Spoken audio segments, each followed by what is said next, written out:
The rest of the story.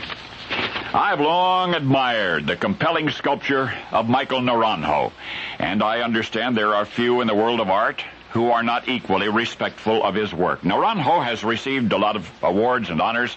His individual figures sell for tens of thousands of dollars. Naranjo himself is an American Indian of the Tewa tribe. He was born in the Santa Clara Pueblo 46 years ago.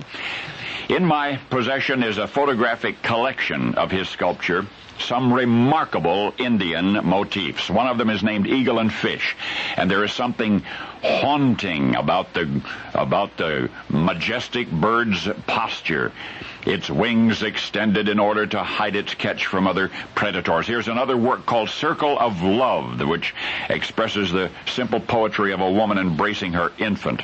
The bronze bears a special significance because the woman is the sculptor's own wife. And there's an Indian woman in the marketplace with a wide basket on her head. There's an Indian ram dancer from Santa Clara, New Mexico. One can almost hear the sound of the bells tied to his knees.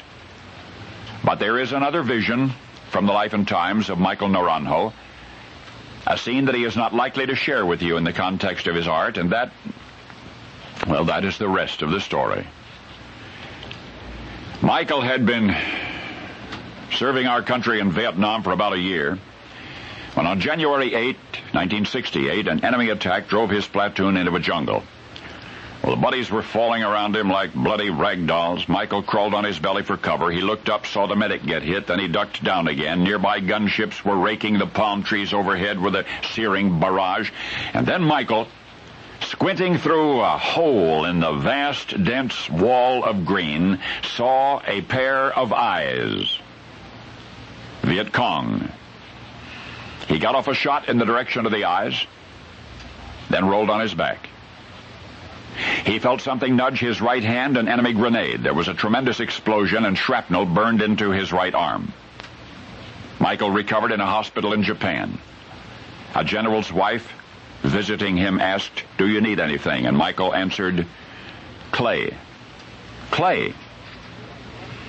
And among the first pieces that he ever in his life sculpted during convalescence was a tribute to Rodin, the thinker. And in molding it, he used only his good left hand.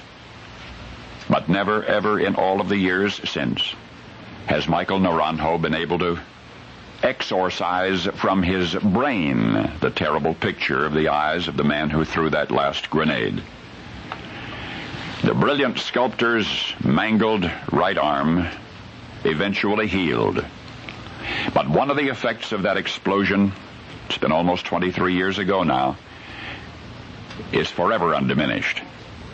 The awful vision of the eyes of the man who might have killed him remains an awful vision in Michael's brain because it was the last sight he ever beheld.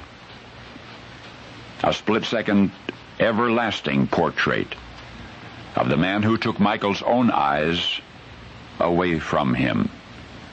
The spectacular sculptor Michael Naranjo, seeing through his fingertips, is otherwise completely blind.